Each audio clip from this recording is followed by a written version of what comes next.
I didn't see you. I'm so weird, I know. Assalamu alaikum, welcome back to my channel. In today's video, I will be doing a reaction video, and I will react to a video that was requested for me to make. I have been making videos of Yusuf Estes, and his story is so interesting and so good, and he himself is such a good man that I decided to make another video of him. And this video is called "A Catholic Sister Asked Yusuf Estes Why He Accepted Islam," and this was in year 2011. He has been Muslim for such a long time, mashallah. I don't know how long he has been, but wow, that's a long time. Alhamdulillah.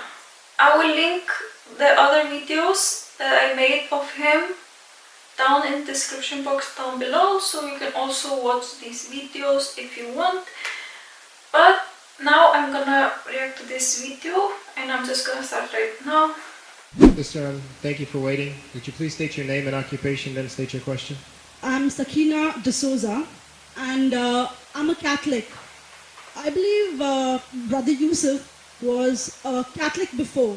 I would like to ask him the simple question. He was brought up like a Catholic, but what made him change?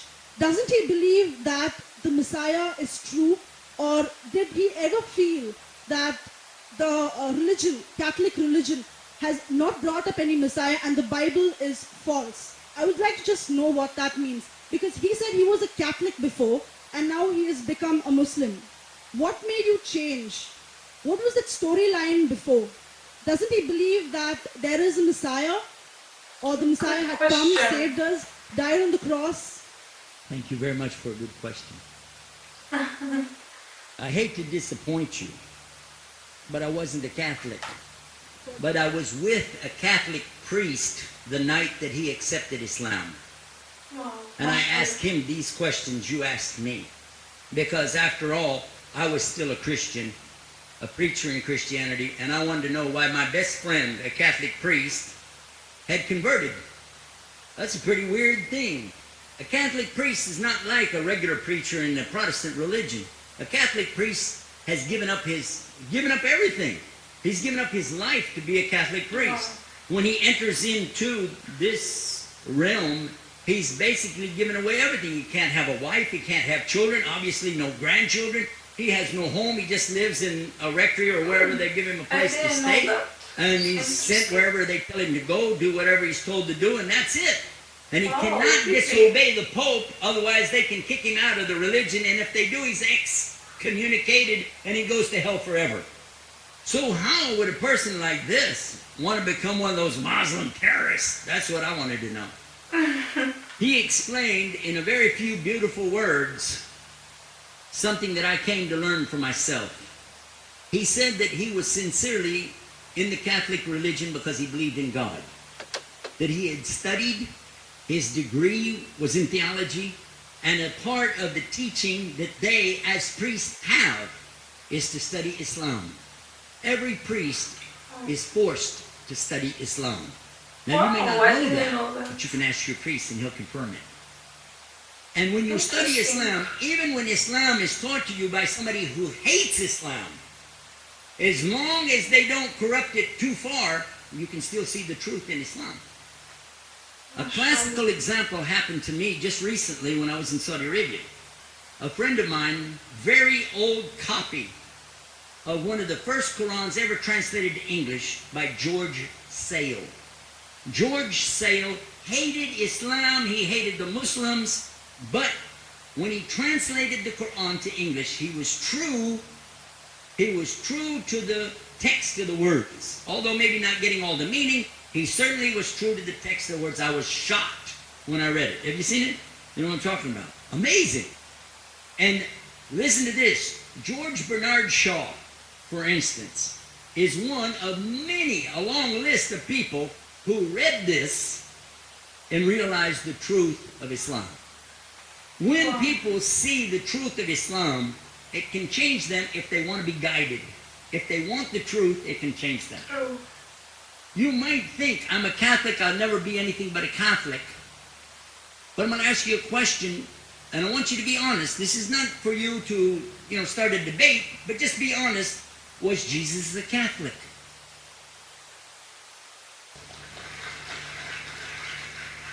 And it's not open to debate, so there's no point in opening that up, because you know and I know he wasn't. The Catholic Church was in business about 300 years before Jesus was born. It's on their website. Don't go like this. It's on their website. That's where I took it from. The Catholic Church was really started in Rome by Alexander the Great. Do you know what the word Catholic means? It means universal. It was the universal church for the Roman Empire. If you didn't join it, you could not be a Roman citizen. And it was opposed to the teachings of Judaism and opposed to the teachings of the early Christians for more than 200 and some years. And they were diametrically opposed to each other to the extent that it was the Romans killing the early Christians. He has a Now, lot if of you understand knowledge. that, and you go to their website and read, they didn't even take over Christianity until the year 325 AD. And when they did, they changed a lot of things. Again, referring to their own website. But if you want to check it in Britannica or Americana or grow your encyclopedias, go ahead and read about the Catholic Church. When in August of 325 AD at the Nicaea Council, they took over, first thing they said was, let's change the date of the birth of Jesus to be the same date as that of Mithras, which was the god, one of the gods worshipped there, and also the sun god's birthday was the same day, December the 25th, believing it to be the shortest day of the year. And Constantine was a sun worshiper of Sol Invictus. Go to the website, read it for yourself. There are a lot of points, but not the least of which, even today, if you go in any Catholic church, and I have, you'll see so many portraits and statues and idols and images throughout the whole place, that for the one who's never experienced that, for a Muslim who knows about these images, he'll be like, whoa, how would you be loved? Whoa, what's this? The first time I walked in a Catholic church, I was about 10 years old. I was shocked. I was shocked at the idols and statues everywhere, because in the Protestant religion, we were brought up to believe that the second commandment was just as important as the first commandment. The first commandment in the Bible, in Exodus, is the same as the first commandment in the book of Deuteronomy. It says, I am the Lord your God that brought you out of the land of Egypt in the house of bondage. You know no other God beside me. Beside me there's no other gods. Thou shalt not have any other gods beside me. How many in this room agree with that commandment? Raise your hand. You notice the Muslims are raising their hand because it means Ashhadu an la ilaha illallah. That's the first commandment for us as well. The second commandment you have clearly says, thou shalt not make any idol, any graven image of anything that creeps upon the earth, swims in the sea beneath, or flies in the air above. And I was sitting in a church one time, sitting there in the morning service, watching, the preacher talk, and, they go on and on and on, and sometimes you lose your train of thought. I was looking. Whoa! On the front of the podium, there was a fish. A fish. For the symbol, make you fishers of men. It had a fish. I said, whoa. Then I looked up above his head at the big stained glass window, and it had a dove. And he had the olive branch in his mouth. The dove is flying, the bird, I said, whoa. And then I look over here, and there's a cross with a man hanging on it. I said, wow, they didn't miss a single one. They got them all. Something walking on the earth, something swimming in the sea beneath, something flying in the air above. So look at these two things. Clearly the first two of the 10 commandments, bang, bang, boom. Because if you said God is more than one, where did you get it from? When Jesus is talking to his own companions and they ask him, what's the greatest commandment? Mark 12:29. Clear. The greatest commandment is to know, O Israel, the Lord your God is one God. And you have to love him with all your heart and all your mind in all your strength. And this is no different from what Prophet Muhammad ﷺ is saying the same thing to his people. Same thing I mentioned in the lecture. This is certainly for us the same. So what you see is Muslims practicing the commandments, and you see people claiming the commandments but practicing something else. And I have seen more converts from the Catholic Church than any other of the many sects of Christianity, and especially from the nuns, priests, and even an archbishop. And all of them are better than me. These guys and women that I see do this, they still sacrifice their whole life to get the true message of Islam, not only to you, but to Muslims as well, because we all need to know about it. But thanks for a great question. Wow, that was amazing. I really enjoyed this video. It was very educational. I don't know much about Catholics.